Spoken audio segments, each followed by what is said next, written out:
John, your guy? John is a wonderful hockey guy. He knows the game of hockey. Has been in the game over 30 years, coaching and management.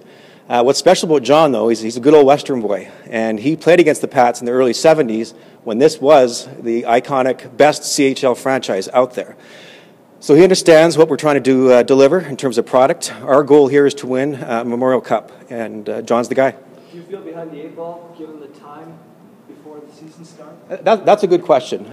Certainly we understand that timing is something that we need to consider, but we took our time. We wanted to run a process where we understood every aspect of the operation, and we made a determination that business and hockey is what's best for this franchise, separating those roles, and so we think we've done it the proper way. You gave him the same title as Chad Lang. Who has final say? Well, technically it's different titles, okay? John's role is operations, hockey operations. So he's our Senior Vice President of Hockey Operations and Head Coach. Chad is an extremely integral part of the team because he's in hockey and business. John's solely focusing on the hockey. This is your first time hiring a head coach. How tough of a process was it? Oh, well, I certainly wouldn't call it tough. I was actually quite excited, was interested. Chad did a great job bringing John to our attention. So overall, great experience. How many guys did you look at overall? I can't speak to the total number. Chad and Todd looked after most of the talking and speaking with potential candidates.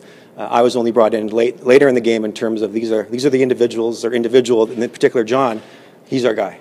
How do you feel John is going to relate to junior players for the first time, being a long-time pro guy? Yeah, no, I think it'll be a quick adjustment for John, if any adjustment at all. He's the only guy to have coached 3 different franchises to a Calder Cup championship. So I think that speaks well to his communication and the kind of man he is. What did he say to you when you asked him that question that Greg asked about approaching teenagers versus professional men? Yeah, well, coaching, we view coaching as coaching. So the same tools apply whether it's a professional or these younger men. So John has the right skill set and the mindset. He knows how to deliver the message. So we think he's well prepared. There were reports that he wasn't the first choice and a couple of guys turned down the opportunity. Any truth to that? Yeah, there's no question. We talked to a handful of people, okay?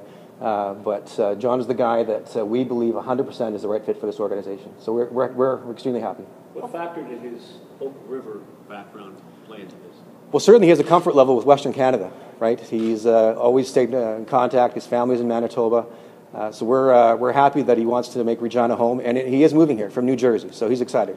How fortunate do you feel? The timing wasn't advantageous, obviously, yet here we are in August. Yeah. You're able to get a guy of that caliber. Yeah. I mean, you must feel pretty lucky that they worked out the way it did. Well, we feel we have the right guy. So here we are. It's early in August. We understand the timing.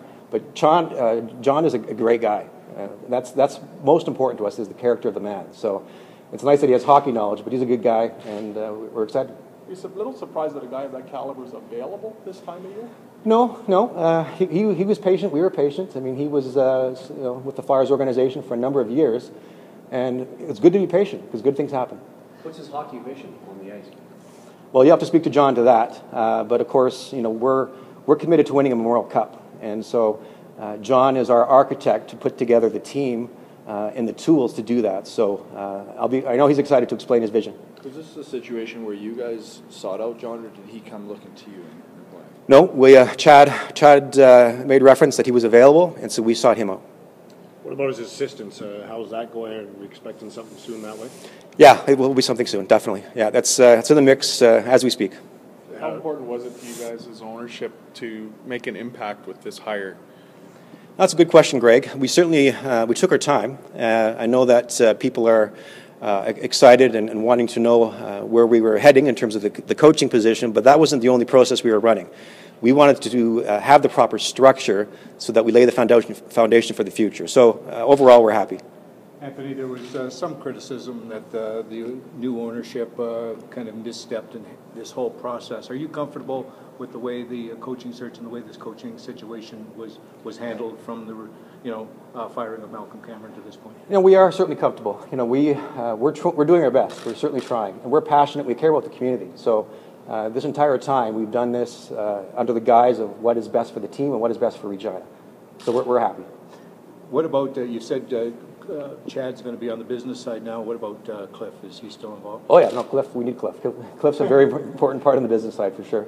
Is his role changed? No, it is not. Was there a little bit of pressure to hire a big name guy with this hiring of Tim Hunter and Lucia? Was there a need to find an NHL guy? We just wanted the right fit. So it didn't have to be a high-profile individual like John. If it was the right fit, that's what's most important for the organization. How do you see Chad and John working together? Wonderfully. They've been in communication during this entire process. In that regard, we're well positioned. It's good. Did that need some massaging with Chad for him to take a step back?